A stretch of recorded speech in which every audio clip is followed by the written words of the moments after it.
Hi, in this video we are going to see how we can navigate one page to another page in FlutterFlow UI. So first of all, we need two page. So currently we have two page practice and second page is second page. So in we go practice and we have already one button. Now I want to click this button. First I give name navigate get, and I want to add one action, and that action should be when I click on this button, then it should be navigate second page. So navigate to second page, I select second page.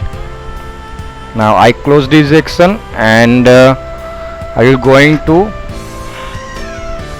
browser and instant reload.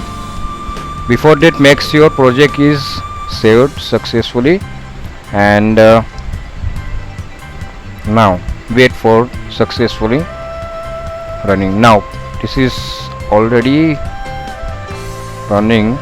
I want to change something here, second page and route second page and practice. Now I want to add here second page, want to practice initial page, and now I save this project and going to browser and instant reload for reflection our changes.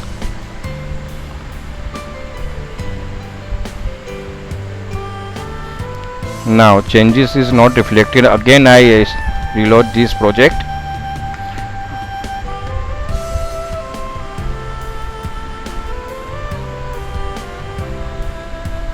Now changes are shown here. Now I click on navigate button, then it will going to navigate second page.